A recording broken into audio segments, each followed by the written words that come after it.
The book of the history of the destruction of Bel and the dragon, cut off from the end of Daniel. And King Astyages was gathered to his fathers, and Cyrus of Persia received his kingdom. And Daniel conversed with the king, and was honored above all his friends. Now the Babylonians had an idol called Bel, and there were spent upon him every day 12 great measures of fine flour, and 40 sheep, and 6 vessels of wine. And the king worshipped it, and went daily to adore it. But Daniel worshipped his own God. And the king said unto him, Why dost not thou worship Bel? Who answered and said, Because I may not worship idols made with hands, but the living God who hath created the heaven and the earth, and hath sovereignty over all flesh. Then said the king unto him, Thinkest thou not that Bel is a living God? Seest thou not how much he eateth and drinketh every day? Then Daniel smiled and said, O king, be not deceived, for this is but clay within and brass without, and did never eat or drink anything. So the king was wroth, and called for his priests, and said unto them, If ye tell me not who this is that devoureth these expenses, ye shall die.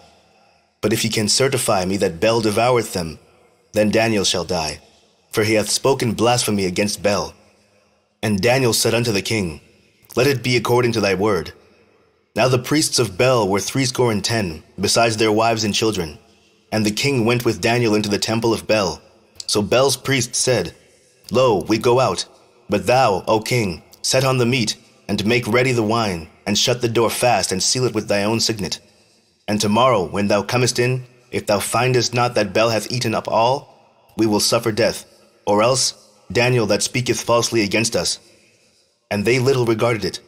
For under the table they had made a privy entrance, whereby they entered in continually, and consumed those things. So when they were gone forth, the king set meats before Bel. Now Daniel had commanded his servants to bring ashes, and those they strewed throughout all the temple in the presence of the king alone. Then went they out, and shut the door, and sealed it with the king's signet, and so departed. Now in the night came the priests with their wives and children, as they were wont to do, and did eat and drink up all. In the morning betime the king arose, and Daniel with him. And the king said, Daniel, are the seals whole? And he said, Yea, O king, they be whole. And as soon as he had opened the door, the king looked upon the table, and cried with a loud voice, Great art thou, O Bel, and with thee is no deceit at all.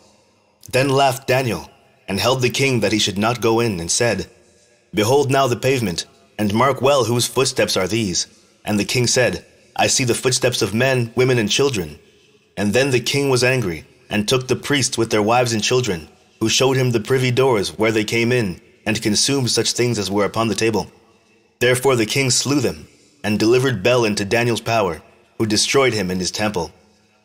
And in that same place there was a great dragon, which they of Babylon worshipped. And the king said unto Daniel, Wilt thou also say that this is of brass? Lo, he liveth, he eateth and drinketh. Thou canst not say that he is no living God. Therefore worship him. Then said Daniel unto the king, I will worship the Lord my God, for he is the living God. But give me leave, O king, and I shall slay this dragon without sword or staff. The king said, I give thee leave.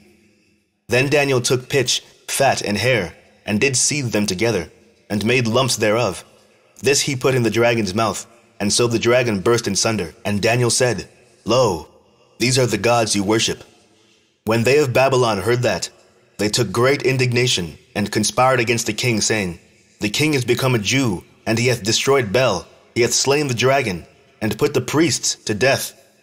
So they came to the king and said, Deliver us Daniel, or else we will destroy thee in thy house.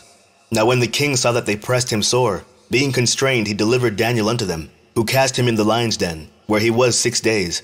And in the den there were 7 lions, and they had given them every day 2 carcasses and 2 sheep, which then were not given to them to the intent that they might devour Daniel. Now there was in Jewry a prophet called Habakkuk, who had made pottage, and had broken bread in a bowl, and was going into the field, for to bring it to the reapers. But the angel of the Lord said unto Habakkuk, Go, carry the dinner that thou hast into Babylon, unto Daniel, who is in the lions' den. And Habakkuk said, Lord, I never saw Babylon, neither do I know where the den is. Then the angel of the Lord took him by the crown, and bore him by the hair of his head, and through the vehemence of his spirit set him in Babylon over the den. And Habakkuk cried, saying, O Daniel, Daniel, Take the dinner which God hath sent thee. And Daniel said, Thou hast remembered me, O God, neither hast thou forsaken them that seek thee and love thee. So Daniel arose and did eat, and the angel of the Lord set Habakkuk in his own place again immediately. Upon the 7th day the king went to bewail Daniel, and when he came to the den, he looked in, and behold, Daniel was sitting. Then cried the king with a loud voice, saying, Great art thou, O Lord God of Daniel, and there is none other besides thee. And he drew him out, and cast those that were the cause of his destruction into the den, and they were devoured in a moment before his face. The end of the book of the history of the destruction of Bel and the dragon.